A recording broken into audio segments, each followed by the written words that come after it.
This video contains harmful or violent or suicidal content. We don't promote such activities. All content provided by this channel is meant for an educational purpose only. মানে শুভেন্দু অধিকারী এই ধরনের অভিযোগ প্রথম করলেন এমনটা কিন্তু নয়। কয়েক মাস আগে তিনি বলেছিলেন 25 কোটি টাকা লাভ হয় সরকারের।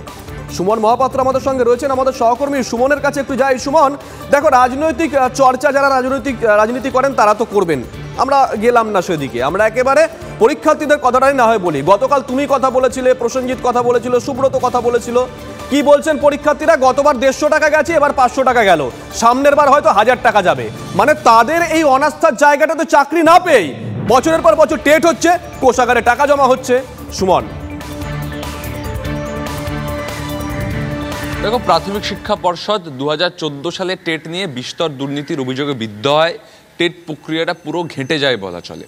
2017 সালে টেট পরীক্ষা হয়, 2022 সালে টেট পরীক্ষা হয়, কিন্তু নিয়োগের বিজ্ঞপ্তি বেরোয়নি, ফলে নিয়োগ চালু করা সম্ভব হয়নি। 2023-এর টেট হলো। 2017 টেটে ফর্মের দাম ছিল, 2022-এর টেটের ফর্মের দাম ছিল 150 টাকা, 2023-এ টেটের ফর্মের দাম ছিল 500 টাকা। যেমনটা আমরা বললাম, যদি অ্যাভারেজও ধরি, এসসি এসটি ওবিসিদের যদি একটু কম টাকা নেওয়া হয় সেটাও ধরি, তাও 20 কোটি 22 কোটির বেশি টাকা কোষাগারে যাচ্ছে পর্ষদের, এবং পুরোই পরীক্ষা পর্যালোচনা করতে পর্ষদের একটা খরচ আছে। তবে সেই খরচটা কোনো মতেই এই বিরাট অঙ্কের খরচ নয়, তার একটা থার্ড পার্টি সংস্থাকে দিয়ে পরীক্ষা পদ্ধতিটা পরিচালন করায়। পর্ষদ এখান থেকে লাভ করে, এটা স্পষ্ট।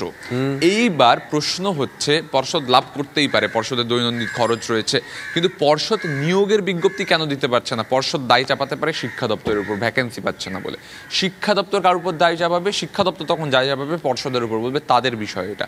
তাহলে এই যে দোলাচল, এ বলছে ও ভ্যাকেন্সি দিচ্ছে না, এ বলছে ওরা নিয়োগ করছে না, এ বলছে আইনি জটে আটকে আছে, মাঝখান থেকে সাফার করছে কারা? 2017 টেট পাস উত্তীর্ণরা, 2022-এর টেট পাস উত্তীর্ণরা। একই রাস্তায় কি 2023-এর টেট পাস উত্তীর্ণরাও? এই প্রশ্নগুলো থেকে গেল। এবং বিরোধী দলনেতার যে অভিযোগ যে কোষাগারে কাড়ি কাড়ি টাকা জমা হচ্ছে, কাজের কাজ কিছু হচ্ছে না, এটা চাকরি প্রার্থীরাও বলছেন, দুটোর মধ্যে কোনো অমিল নেই। সঙ্গে থাকো সুমন। সুমন যে কথা বললো, চাকরি প্রার্থীরাও বলছেন। বিশ্বাস করুন, গতকাল দিনভর যখন আমরা চাকরি প্রার্থীদের সঙ্গে কথা বলছি, তারা পর্যন্ত সংশয় প্রকাশ করছেন। গতবার 150 টাকা গেছে, এবার হয়তো 500 টাকা গেল, আগামী বছর হয়তো 1000 টাকা যাবে, কিন্তু চাকরি কোথায়? কি বলেছেন তারা, শোনাই একবার। চাকরি তো আর কেউ পাবে না, বেকার পরীক্ষা দেওয়া। আগের বার 150 টাকা গেছে, এবার 500 টাকা গেল, সামনে বার হয়তো 1000 টাকা নেবে, চাকরি কাউকে দেবে না।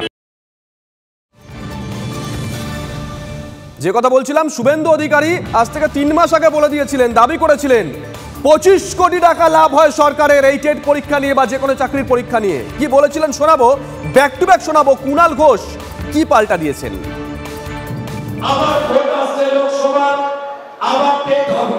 গতবারে টেট হয়েছে, ফর্মের দাম ছিল 150 টাকা, এবারে টেটে হয়েছে, ফর্মের দাম 500 টাকা।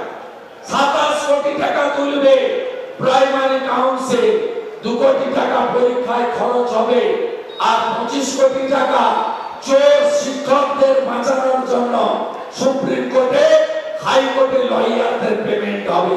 টেট হবে, চাকরি হবে না। একটা পরীক্ষার যদি কোনো নিয়ম মতো কোনো কিছু থাকে, কোনো ইয়ে থাকে, যে কোনো পরীক্ষারই থাকে, চিরকাল থাকে, তো সেটা তো খুব স্বাভাবিক ব্যাপার।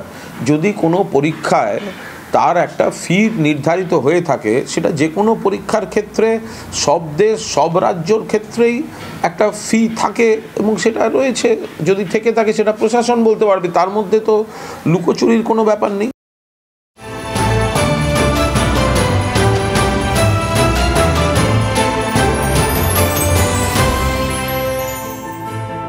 আজ বড় দিন, না অন্ধকার রাত নয়, দিনটা সবার বড় হোক এই কামনাই করি। ফেস্টিভ মুডে আজকে রাজ্যবাসী, শহর সেজে উঠেছে রঙিন আলোয়। পার্ক স্ট্রিটে আলো রোশনাই, মানুষের ঢল। আমরা গতকাল রাতে দেখেছিলাম বো ব্যারাকে উৎসবের আমেজ। সেন্ট পলস ক্যাথিড্রালে রাতে প্রার্থনার ভিড়। বড়বাজারে পর্তুগিজ চার্চেও যান মুখ্যমন্ত্রী মমতা বন্দ্যোপাধ্যায়। প্রার্থনা সঙ্গীত এবং অন্যান্য প্রার্থনা অনুষ্ঠানে উপস্থিত ছিলেন মুখ্যমন্ত্রী। ব্যান্ডেল চার্চের ছবিটা দেখি, আশিক আমাদের সঙ্গে রয়েছেন একেবারে স্পট থেকে। আশিক, ঘড়ির কাঁটা 8টা 16, স্টুডিও থেকে অনুমান করতে পারছি ভিড় জমছে এবং সেটাকে তুমি তাড়িয়ে তাড়িয়ে উপভোগ করছো, ঈর্ষা হচ্ছে। আশিক,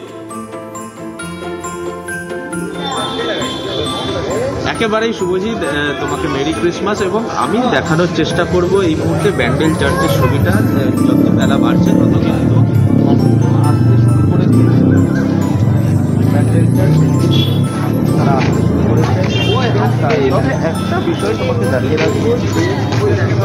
আশিক, একটু তোমার কথা শুনতে অসুবিধা হচ্ছে, একটু বুমটা কি মুখের সামনে নিয়ে কথা বলা যায়?